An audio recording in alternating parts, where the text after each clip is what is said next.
Let's start with chemical bonding and molecular structure. ठीक है, चलो जल्दी से फटाफट स्टार्ट करें।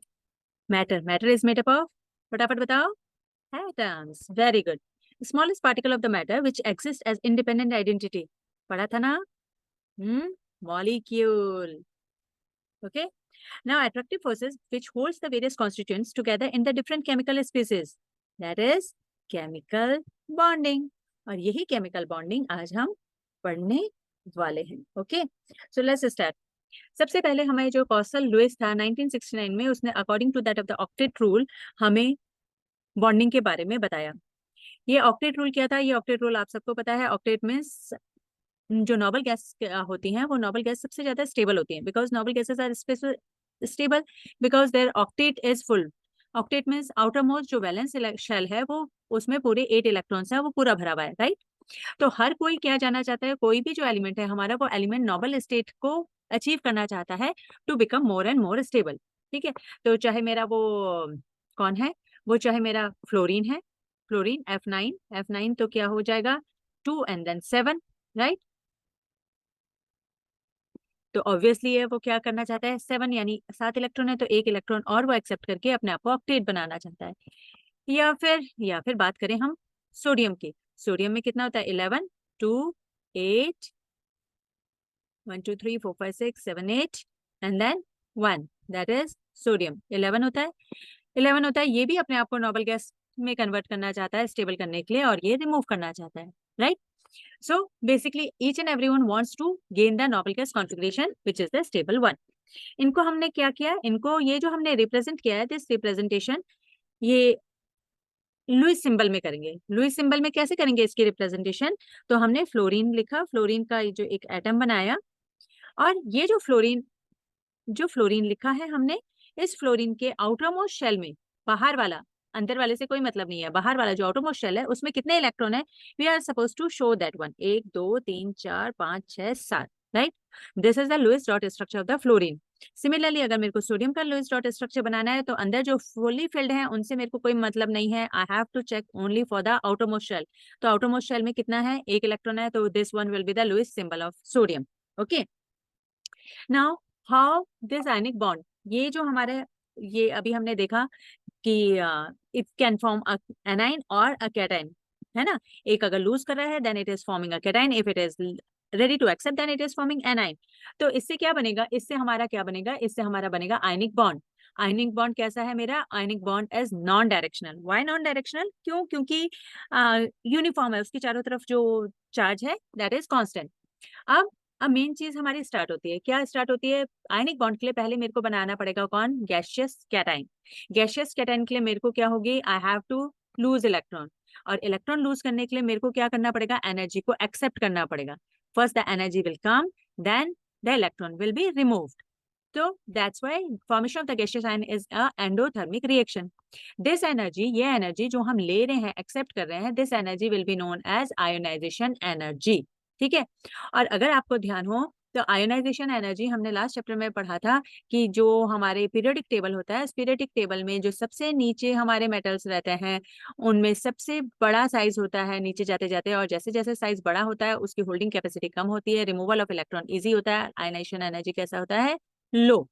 सो मेरे को आयनिक बॉन्ड बनाने के लिए कैसा चाहिए, low ionization energy. Okay, next हम आ जाते हैं किसमें, formation of gaseous anions. Anions कब होगा, जब मैं इलेक्ट्रॉन्स को गेन करूंगी।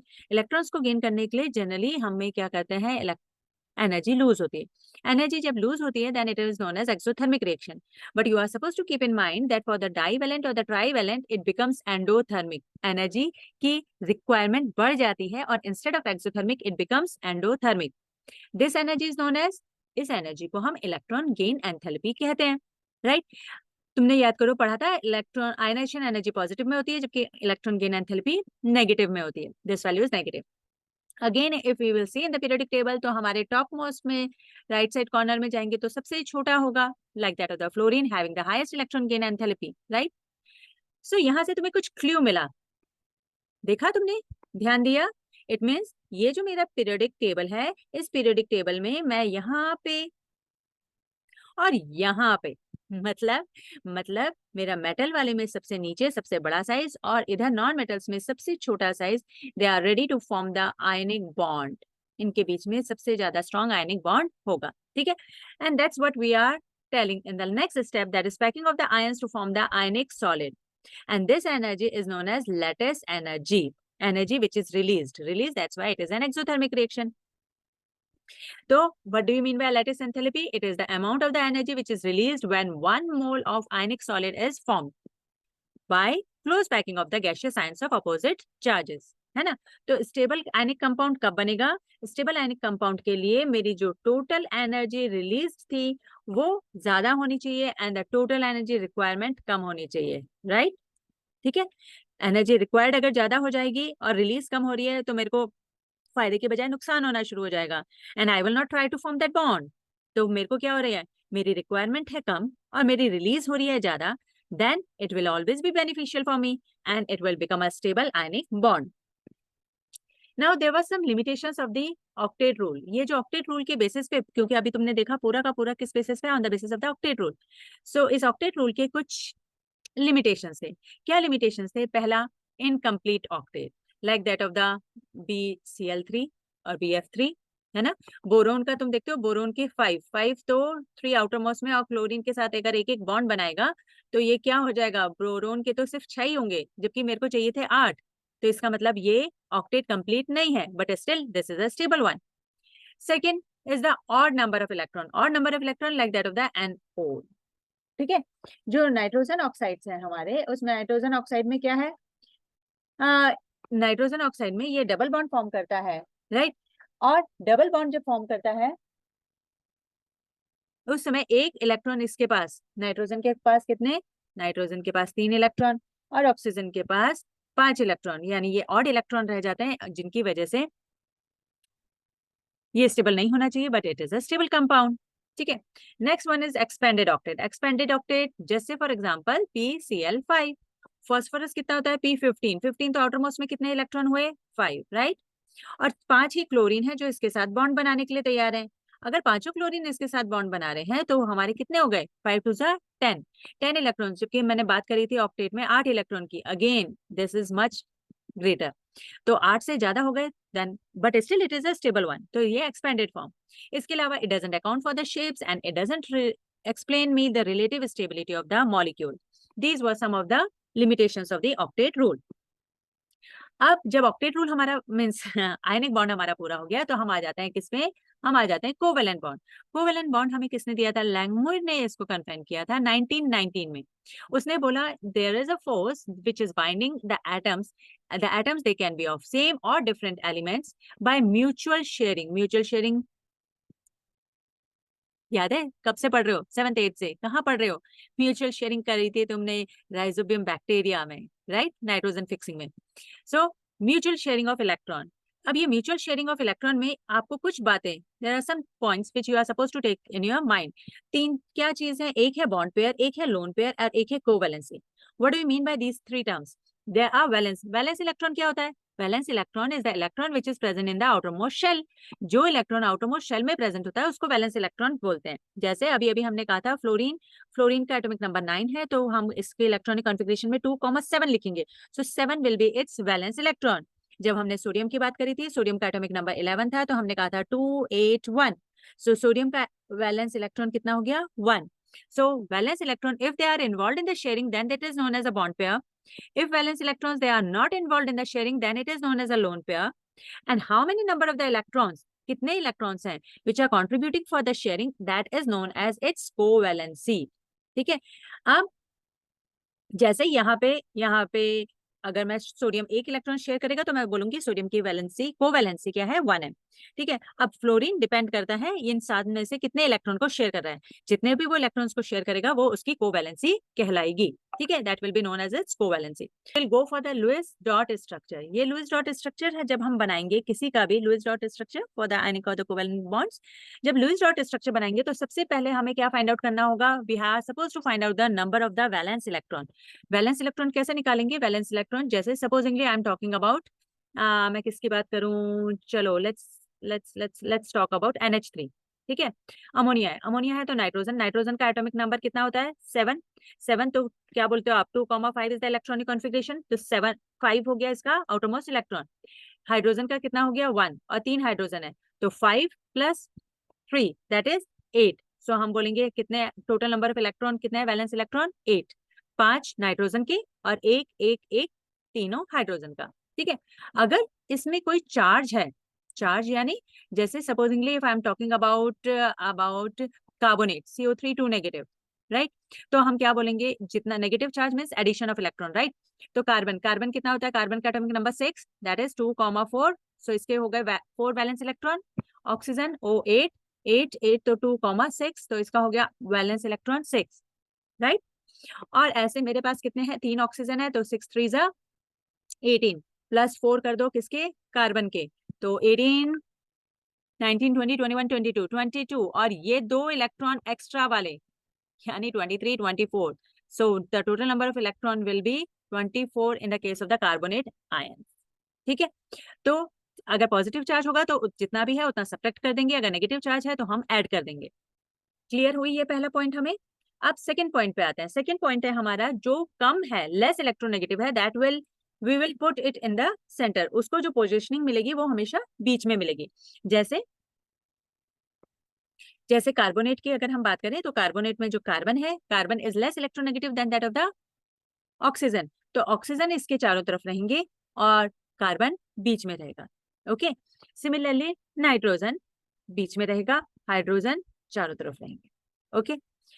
Now now last step, that is to put the electrons put electrons in such a manner so that it will satisfy its covalency, and if there are some extra electrons then we will put them as a dots which is shown by the Lewis dots or lone pair, the electrons which are not participating in the bond। ठीक है। 3 oxygen पहले रख दिए हमने। Carbon के outer most में कितने electron है वैलेंस इलेक्ट्रॉन 4 है ना, to complete its octet 1 2 3 4 4 electron है, जबकि ये जो मेरे ऑक्सीजन है उन ऑक्सीजन के पास कितने वैलेंस इलेक्ट्रॉन है 6, राइट, 1 2 3 4 5 6 1 2 3 4 5 6 1 2 3 4 5 6। नाउ अब कार्बन ने क्या किया, कार्बन ने एक एक बॉन्ड बना दिया, एक बॉन्ड इस ऑक्सीजन के साथ बना दिया, एक बॉन्ड इस ऑक्सीजन के साथ बना दिया। अब उसके पास बचे दो, दो तो उसने क्या किया, दो इसके साथ बना दिया। अब कार्बन की ऑक्टेट वैलेंसी पूरी हो गई। Can you see here, count करो तो कार्बन के इलेक्ट्रॉन्स 1 2 3 4 5 6 7 8। ठीक है। तो कार्बन का क्या हो गया, कार्बन का ऑक्टेट कंप्लीट हो गया। कार्बन का ऑक्टेट कंप्लीट हो गया, उसको छोड़ दो। अब आ जाओ किस पे, अब आ जाते हैं हम इस ऑक्सीजन पे। इस ऑक्सीजन पे तो यहाँ पे ये देख रहे हो, ये this one these are the two lone pairs, the lone pairs which are not participating in the electron in the bond formation. ठीक है। ये दो lone pair which are not participating in the bond formation, ये दो lone pair, right. अब याद करो फिर से, ये क्या था हमारा CO3 2 नेगेटिव था, ये जो दो इलेक्ट्रॉन है ये दो इलेक्ट्रॉन कहाँ जाएंगे, these two electrons will go here and here, क्योंकि हमें ऑक्टेट कंप्लीट करना है ना। लास्ट स्टेप हमारा क्या था, लास्ट स्टेप था you will put the electrons to satisfy the covalency, right. तो कोवैलेंसी सेटिस्फाई करने के लिए आप यहाँ पे करोगे, देन इट विल बिकम 8, है ना। जैसे काउंट करो, how you will count it, 1 2 3 4 5 6 7 and this one will be 8 for this electron, right. Similarly 1 2 3 4 5 6 7 8 8 हो गए इस इलेक्ट्रॉन, इस ऑक्सीजन के लिए भी 1 2 3 4 5 6 7 8 8 हो गए इस इलेक्ट्रॉन के लिए भी, राइट। समझ में आया। ठीक है। तो ये जो मेरा एक्स्ट्रा ये जो इलेक्ट्रॉन डाला, कौन सा, ये वाला, this one, this is the which is the extra electron, उसकी वजह से इस ऑक्सीजन पे एक नेगेटिव चार्ज आ गया और एक नेगेटिव चार्ज इस पे आ गया, and that's why we are writing it as a CO3 2 negative. ठीक है। और I can say that C double bond O single bond O single bond O, इसे ब्रैकेट में डालो एंड 2 नेगेटिव। Got it. चलो एक और करते हैं, एक और क्वेश्चन करें, हम करते हैं NF3। NF3 में नाइट्रोजन, नाइट्रोजन का कितना हो गया, नाइट्रोजन है 7 7 तो 2,5 5 valence electron. Fluorine, fluorine is 9 so 2,7 that is 7 electron.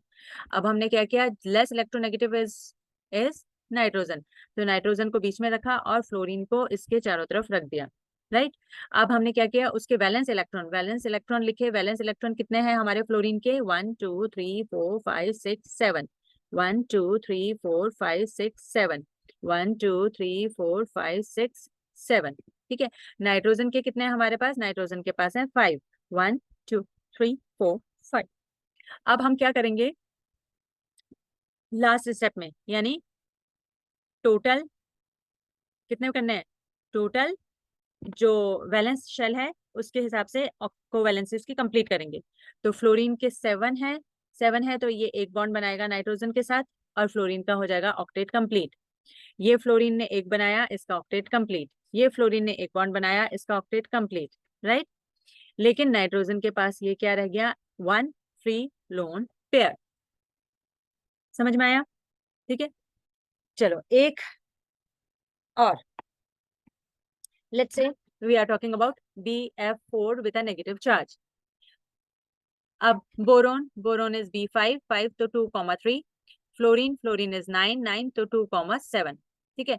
कितने टोटल बैलेंस इलेक्ट्रॉन देखो तो कितने हो गए, ये हमारे टोटल इलेक्ट्रॉन निकालने थे हमें, तो ये हो गया 3 + 7 × 4 and +1 for the negative charge, यानी ये हो गया 7 4 28, 29 30 31 एंड 32। सो टोटल इलेक्ट्रॉन कितने हो गए हमारे, 32 इलेक्ट्रॉन्स हो गए। राइट। ये मेरा बोरोन, ये मेरे 3 फ्लोरीन, क्योंकि बोरोन इज मोर इलेक्ट्रोनेगेटिव, 3 नहीं 4। ठीक है। अब हमें क्या करना है, हमें एडजस्ट करना है, किसको एडजस्ट करना है, ये जो 32 इलेक्ट्रॉन्स हैं इन 32 इलेक्ट्रॉन्स को एडजस्ट करना है इन चारों में। जब 32 इलेक्ट्रॉन्स को एडजस्ट करना है, so first we will write fluorine के 7 है, सो 1 2 3 4 5 6 7, 1 2 3 4 5 6 7, 1 2 3 4 5 6 7, 1 2 3 4 5 6 7। ठीक है, कर दिया। अब आ जाते हैं किस पे, बोरोन के आउटर मोस्ट में कितने हैं, 3, 1 2 3। ठीक है। अब बोरोन के सिर्फ आउटर मोस्ट में 3 ही हैं, जिसकी वजह से एक बॉन्ड इसने इस फ्लोरीन के साथ बनाया, एक बॉन्ड इस फ्लोरीन के साथ बनाया, एक बॉन्ड इस फ्लोरीन के साथ बनाया। ठीक है, 3 फ्लोरीन के साथ 3 बॉन्ड बन गए। अब अब क्या हुआ, ये फ्लोरीन 7 और 8 का ऑक्टेट पूरा हो गया, इसका ऑक्टेट पूरा हो गया, इसका ऑक्टेट पूरा हो गया। राइट। अब जो 32 इलेक्ट्रॉन क्योंकि कंप्लीट करना है, तो वो 32 इलेक्ट्रॉन हम यहाँ पे दे देंगे। और ये जब बॉन्ड बनाएगा बोरोन से, क्योंकि 6 हुए हैं, 2 और हो सकते हैं इसमें, so it will form a single bond with the of the boron and this fluorine will have a negative charge on it. ठीक है। तुम्हारे बोरोन के if I count for the boron, अगर मैं बोरोन की बात करूं तो बोरोन में देखो 1 2 3 4 5 6 7 8 बोरोन के भी कंप्लीट हो गए और सारे फ्लोरीन के भी कंप्लीट हो गए। सो BF4 with 1 negative charge। ठीक है। पहले टोटल नंबर ऑफ इलेक्ट्रॉन्स निकाल देना है, उनके वैलेंस शेल लिख लेना है। वैलेंस शेल के बाद जो एक्स्ट्रा में इलेक्ट्रॉन है उसको हमें सेटिस्फाई करना है according to fulfil the covalency of the compound. In the next class we will do the Vesper theory, valence shell electron pair repulsion, that is Vesper theory, as well as we will try to find out the formal charge on the compound। ठीक है। Till then थोड़ा थोड़ा पढ़ो, थोड़ा थोड़ा मस्ती करो। Love you, bye.